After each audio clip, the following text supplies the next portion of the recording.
We would like to acknowledge that this podcast was recorded, produced, and created within the territory of Mi'kma'ki, the unceded ancestral territory of the Mi'kmaq. Our relationship and our privilege to live on this territory was agreed upon in the Peace and Friendship Treaties of 1752. Because of this treaty relationship, it is to be acknowledged that we are all treaty people and have a responsibility to respect this territory. Hello, everyone. Today, we're thrilled to welcome a cherished member of the class of 1979. Sandra Starratt spent her career as a highly respected French teacher at Halifax West High School, where she left a lasting impact on countless students. Throughout the years, Sandra has maintained a strong connection with her alma mater, becoming one of Mount A's most dedicated recruiters. Her efforts have led to more students choosing Mount A than almost anyone else, and it earned her the 2024 Charles Frederick Allison Award from the Alumni Board. Sandra joins me in studio today for this episode of When Ducks Leave the Pond. Hi, Sandra. Hi, Carolle. Thanks for coming all this way and joining us here in studio. I'm glad that the weather cooperated and that you're here with us. It was perfect, and I am so thrilled to be on this campus and to see you again. Sandra, let's start at the beginning. Talk about where you were raised, which of course was Halifax. Yeah. What did your neighborhood look like? So I was raised in Halifax in a wonderful neighborhood called Atlantic Street, and it was like the most idyllic childhood, in my opinion. My three sisters and I ran around the neighborhood. You left the house and basically came home when you were called for, and it was great. It was great. Very different than today because it was a different time. That's right. And my school was right behind the house, and I went from primary to grade 9 in the same school, and so it was wonderful. How did you get introduced to Mount A during that time? So when I was in grade 7, I was really into music and started band in grade 6 at school, and found out about the Mount Allison music camps. Yeah. And I came in grades 7, 8, and 9, and I was immediately smitten. And I knew in junior high, I said to my parents, I am coming to Mount A. I feel we could do a whole podcast with just people who attended Mount A music camp. I'm sure. I have heard about that. I've heard about those since I've been the alumni director, and they sound like it was just a magical time in everyone's life. It was so positive and so fun. And, when you're in junior high and you get to go to the cafeteria and eat whatever you want, and you have all these young friends and music around you, it really, really was wonderful. So that was the beginning. So once you got to Mount A, do you remember a specific moment where you said to yourself, little, 18-year-old Sandra, geez, this is the best decision I've ever made? Honestly, do you remember a moment? I honestly think it was the second I got out of the car. Did you even say goodbye to your parents? Well, they did. They came up to my room, and I do remember a little bit of nervousness because my roommate hadn't arrived yet. And my mom had to go. And then I went down the stairs to sort of go and explore. And I ran into a girl who said, I know who you are. And she was from Truro, and we started to talk. And then another girl came rushing into our rooms later and said, we're all newbies, let's all get to know each other. And it just became this friendly, supportive family, like immediately. And, just loved it. Sandra, did you know, you knew when you were going to come to Mount A, grade 7? Yeah. When did you know you were going to be a teacher? That came so much later. I really got turned on to French at Mount A and did the year in Strasbourg after I graduated and went on to do a master's at Queen's. And I had planned on law school, But there was something about, I had started to teach at Queen's, and there was something that was drawing me to it. So it's funny how you can make a plan for your life when you're in junior high, and then you follow your instincts. And my instincts said, the classroom is where you belong. And we were engaged, and so my husband was doing engineering, and I did an education degree. And during that degree, it became very clear to me that I belonged with kids in the classroom. Now, you mentioned your husband, Scott, who's not an Alsonian, however, kind of an honorary Alsonian, right? Totally honorary. How many weekends did he drive up from Dow to see you? Oh, my gosh.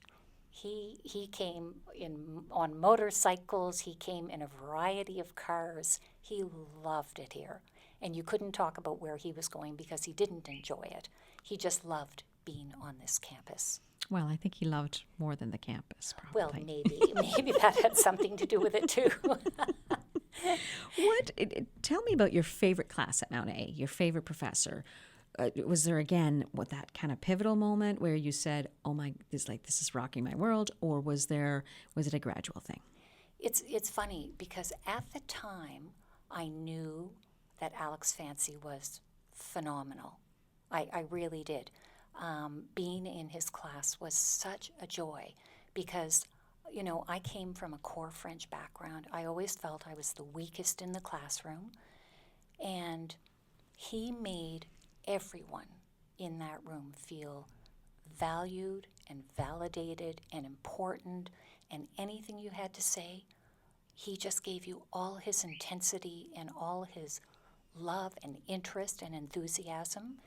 And I don't know if it was as the years went on that it began to really sink in how much he had impacted me.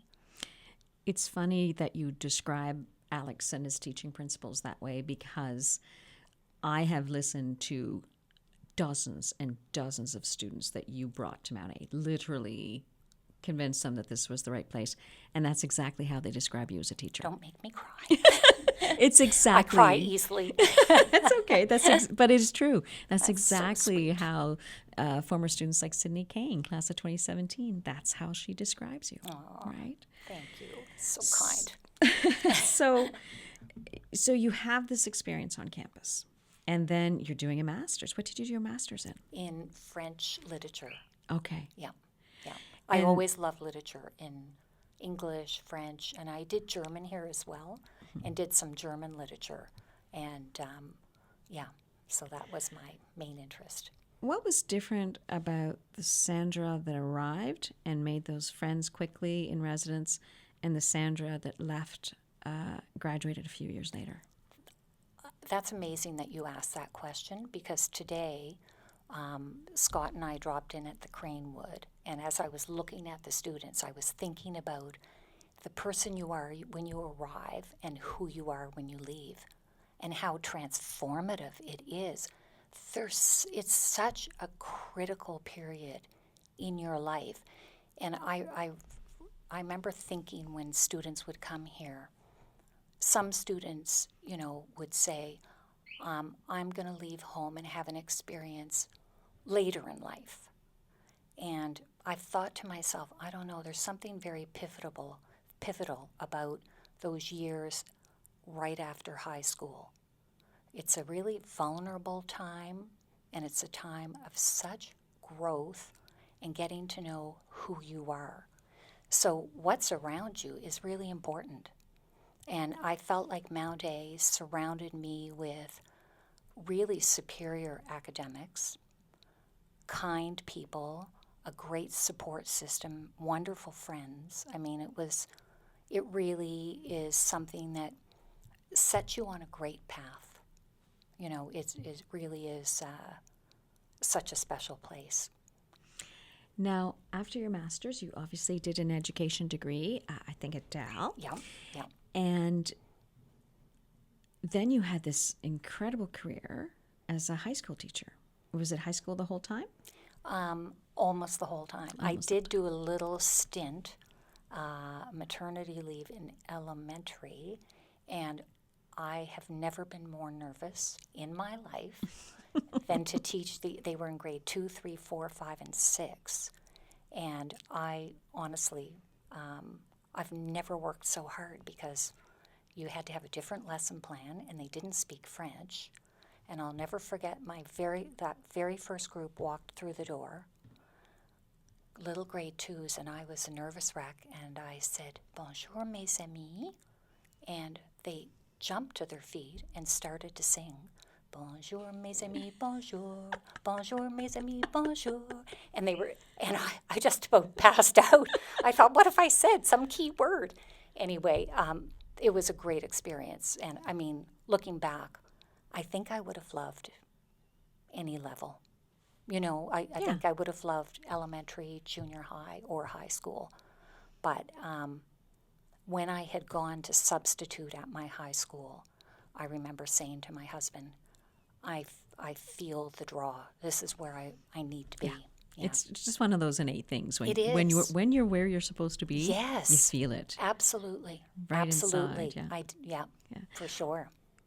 So obviously one of the things you did so eloquently for us is that you shared your story with your students. Yep. How does the high school French teacher, was it just specific students you thought would do well, or was it you just kind of offered the opportunity? Anyone I could get. Anyone that would listen, because you love them and you want the best for them. And Mount A is the best. So That's a great tagline for our marketing. It truly is the way I felt. And, I just, right from the get-go, would say to them, in French, what is the best small undergraduate university in Canada? And they were required to answer Mount Allison. Extra points. Even if there was some rolling of the eyes, over time I got to them because they heard enough stories, and they, as well, in the early years, there were 2 other teachers at my high school who were beloved, and they had gone to Mount A. Uh-huh. So we were a little bit of a trifecta. The others didn't necessarily talk as much, but when I dropped the line to them, you realize that so-and-so and so-and-so went to Mount A. Oh, really? So, and then, you bring in the Maclean's magazines every year. Yep. I mean, the stats say it all. Do you have a kind of a guesstimate of how many students from your high school would have gone to Mount A? I mean, many of them credit you. They've said that to me. But is there any, is it 5 a year, 10 a year? It could be about 5 a year for 35 years. And then friends. Like, even, I didn't realize it, but that first Christmas that I went home, I went to a party, and one of my friends who ended up coming here, she was a bit younger, said to me one day, "Well, you're the reason I went." And I said, "What?" And she said, "Yeah, you don't remember? Yeah. The way you talked about it, I had to go there." Absolutely. Our current students, whenever they were here, current students are really, in many ways, just the very best recruiters, right? Because you're hearing it from someone. So, and of course, many of your students that you sent our way ended up as Bell Scholars and Rhodes Scholars and all of those other things. And I would invite them back to school to talk as well, because they would come back to visit. My graduates would often come back, and I'd say, "Get in here," and they'd come in and have a little talk to my classes. So, any way you can get it in there. So I think suffice it to say, I think a lot of people are very grateful to you for directing them our way. It is, as you said, it can be, and it should be life-changing those years. It really is, yeah. Looking back on your teaching career, you're retired now. What's the biggest thing that you think has changed? So from Sandra, who was a substitute teacher, to Sandra, the respected, much beloved French teacher in that high school, How did things change for teachers during that period? I mean, the kids themselves are always great. There were great kids when I started and all the way through, and there are great kids there today. That's a consistent thing. But, it's demanding. It's become more demanding. When I look at how many prep periods I had at the beginning, and, the time because reflection is a really, really important part of a job, and an important part of learning. Sometimes after, a history class that was really heavy, I taught ancient history for about 25 years in French. And I would say to the students, I'd like you to just take let's just review what we had done over the past X number of days. And I'd like you to just sit with it, look through your notes, and maybe sketch out les grandes lignes, the big points. And I think all of us in any job need time to reflect, because that's when you can make changes, that's when you can improve things, that's when it gives you a time to hone on things. And I know for me, this summer was always a time to think, okay, this is what I can do better when I go back in September. You need that time. And I think it's hard. Teachers don't have a lot of time. The demands, and just the technical side of it too. Everything has to be written down. Everything's in Google Docs. Everything has to be written down, and kind of all communication. If I spoke with a parent on the phone and we had a great chat, that was it. Nowadays, you must, make a note and record everything. And it's just, and now there are less periods for teachers for free time. To do that. Yeah. And I do feel the demands are, the stakes have been raised, but it's still such a great job because of the fact that you get to work with kids. Yeah. If a young person came up to you and said, Madame Starratt, I'm thinking of becoming a teacher, I would go crazy with excitement. I would. One of my 1 million favorite students, who we stayed in close touch because he was so exceptional. He came back every year to be my Speaker of the House for Model Parliament. Wow. And then when he went on to law school, I said, oh, congrats, but I guess you can't come back as Speaker of the House anymore now that you're in law school. No. I'm still coming back. And then he got into law school, and I said, well, now that you're into law school, I'm sure you can't come back. And he said, no. I told him in the interview, I need these days off to be Speaker of the House. And anyway, he had come to an awards night to present some medals for Model Parliament and said, I have a surprise to share with you. And when he told me that he was going into teaching, I almost lost my mind because, when great kids go into teaching, oh my gosh, to think they're going to share that impact. And, it's a wonderful, wonderful career. I think, Sandra, one of the things is that, I was a former teacher myself as a young professional, and it always struck me as amazing the moments you can have in a classroom with a group of students that change you fundamentally, that you will think about Absolutely. for years. Absolutely. Just that one comment. I'm sure you have so many of those stories you can't even begin. That's a fact.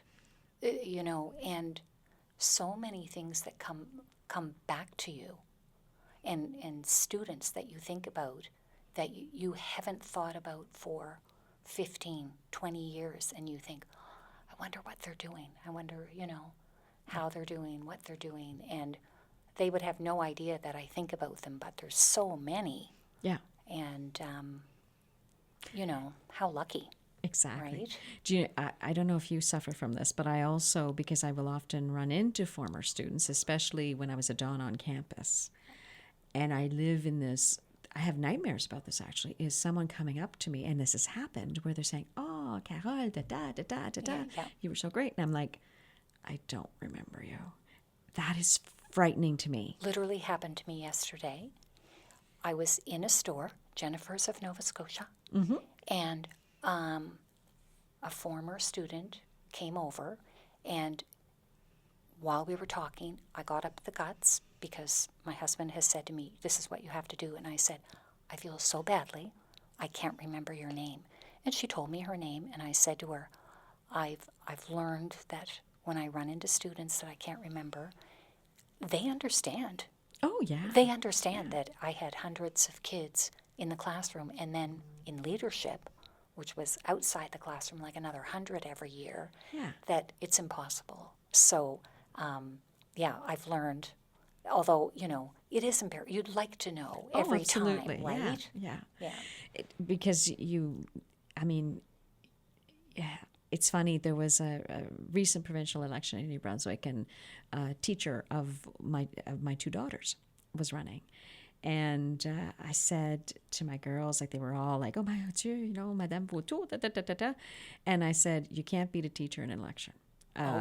Everyone has been impacted by their teachers. Yeah. Teachers have saved their lives. Teachers have done so much for them that you can, again, I encourage all teachers to run for office because they've gotten in big time.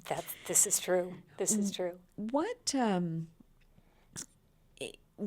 was it about the classroom that kept you motivated? Apart from the kids, is there something a characteristic that most teachers have, you think, that keep them wanting to get back and get organized and get in there in September? I think there's a whole bunch of things. Like, for me, number one, I want to always wanted to create a climate of comfort and home for every student to feel inside, she loves me. I wanted everyone to feel that feeling and to be seen. And then the other thing is the fact that the learning never ends. Like, I look back on my career and what I was teaching when I began, and the multitude of courses and different ways of teaching and different strategies, and it's just such a great learning experience that nothing is ever old. You never get into humdrum. And not to criticize my teachers of the past, but I did have some teachers whose curriculum was the same for their 30 years. And not all of them, but that's not possible anymore. You have to be open to change, and the school board will give you directives that are new. And I've had young teachers who start to, worry and stress, and I've said to them, if you just roll. You roll with it, and you find the positive, and you have your classroom, and you create it the way you want it to be, and you can adapt to the changes that are coming down the road. And so, it's so multifaceted. What advice would you give to aspiring teachers or new teachers about work-life balance? Because this generation talks a lot about work-life balance. They do. And my generation or your generation should have tuned into this a long time ago. Oh, my word. We really missed the boat. And we did. And Gen Z, are so right on this. Yeah, they they're are. just so right. No, that is very true. What would you, how did you do it? How did you, did you have activities? Did you ski? What kept you balanced in that way? In the younger years, when the kids went to bed early, I would go to fitness classes in the evening when they were in bed. Wow. Yeah. And then, so if it was an 8 o'clock class and they were all asleep by 7:15, I would go to fitness. And when I came home, you know, that adrenaline, then I could clean the kitchen. Then I could get out my lesson planning and get that, you know, ready for the next day. Those were the early years. It got way more complicated as they got older and they had all of their activities. And personally speaking, I mean, I give credit to my husband because I had the world's biggest cheerleader and supporter. I mean, he covered for me, like on a Sunday, for example. That was often a day where I did a big chunk of work. And if in the afternoon he had to take them here or there, or, but, you know, I think there's no magic formula to finding a work-life balance. I think everyone will spend their whole career trying to find what works for them, but at least they're striving for it. I didn't even really know the concept. And I was a night owl, so I could stay up really, really late and get a lot of work done.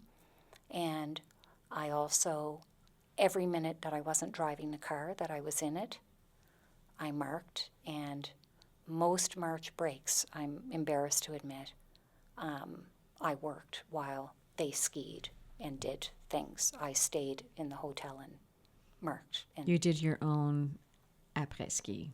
yeah. Not quite how it should be done. I but know. Yeah. Exactly. So, yeah, that's not great at giving advice to. I mean, it's really is something I think people just work on as they go along. And but at least the awareness of finding that is more present today. We offer liberal arts and sciences at Mount Allison. How do you think that approach to learning is beneficial for future educators, future teachers? Oh, I think it's so wonderful because everyone is so individual and everyone's likes can be, you know, really interesting combinations of things. And Mount A allows you to find, you know, to follow your passions. And I mean, that's what it's all about. Yeah. Right? No matter what you're doing. No matter what you're doing. And if you can start to get on that path here, well, you know, bravo. That's what it's all about. That's right. Yeah. What is it like to teach a second language in Canada? It feels to me like it would be different than, say, Europe. Yeah. Oh, yeah.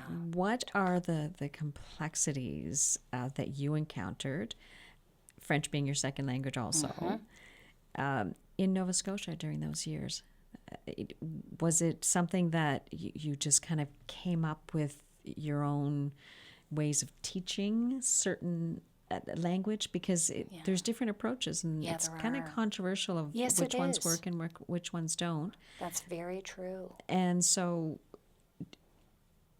what did it mean to you to be able to teach second language as someone who learned the language later on? For me, I felt that an immersive experience would be the most beneficial. And I used to go around to the junior highs with a group of students that were in grade 12, not handpicked, ever. Just anyone who wanted to come. Okay. And I would first speak to the grade 9s about our program, and then I'd say, and your teacher and I are leaving the room. In case you think I've exaggerated, we're leaving the room. We're going to be right outside that door, and you can ask my students anything, and not necessarily about French. If you want to know about dances and other things, but if you want to know about French as well, these are graduating students. And, you know, it was a great way to promote how fun it is. And those students would tell them, when I got here in grade 10, my French was practically non-existent, and now we're speaking it all the time. Yeah. And so that was my objective, but at the same time, always, always never making a student feel, less than, and making them feel that they belonged and that their efforts were great. Yeah. And so for me, really the whole idea that it was immersive was the key. So they had French identities, all our students in the French program. Like their own name? They had to pick a French name on their very first day. So all through high school, they were, if you were Susan, but you chose, Brigitte, that's who you were. I would never call you anything but. And if I saw you in the hall, we spoke in French. And, we said, when you cross that, if you want to speak in English, you're in the hall. But as soon as you come in, you're in French territory. And it really, they ate it up. But, it strikes me, Sandra, that, we always said at Mount A when you arrived, you always heard this. This is like blank slate. You get to reinvent yourself. Yes, you do. Well, you offer that to your students going into grade 10, that they had this new name, this safe space, right? This immersive space, and that they could become who they really wanted to be, and they didn't have to deal with all of the things that happened outside, maybe in the hallways or at home. Right. That's what a fascinating approach. Oh. I love that. Thank you. What, I can't believe a half hour has already gone by. That's insane to me. This feels like it's been a 5-minute discussion. Same here. I know now, I noticed that one of your daughters is called Allison. Correct. Did Scott have anything to say about that? Nothing. No say. No say. And I told my sisters in junior high, I've claimed the name. Oh, I like it. I've claimed the name. No pressure. No pressure, but if someone has a girl before me, it will not be the name Allison. Now, I've always, and I'm going to do this, and maybe it'll be next year, this whole kind of campaign of people who have named their child Allison. Isn't it great? There's so many. I didn't even know that at the time. Oh, there's oodles and oodles, and we should get a record of them. We should. For sure. We should. For sure.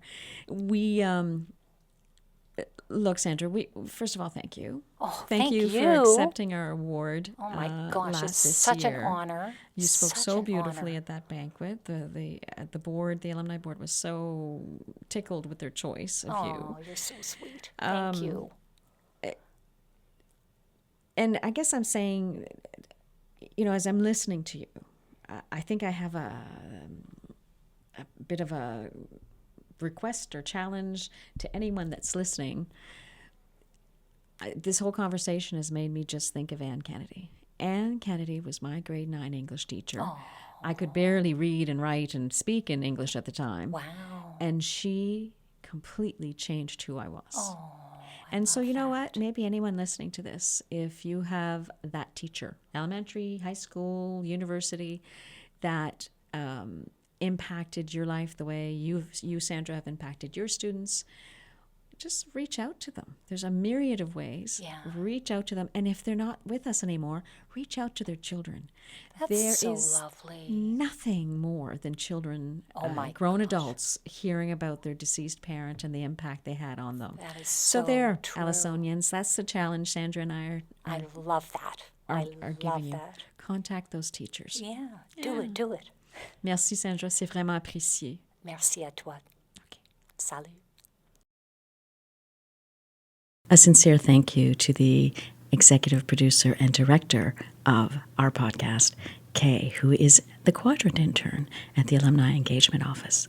A sincere thank you to them, and especially to the fine folks at CHMA FM Radio who have made all of this possible by allowing us to use their facilities here on campus.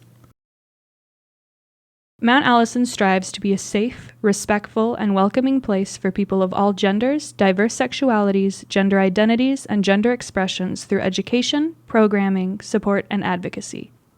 We prioritized upholding, maintaining, and honoring that environment during the creation of this podcast.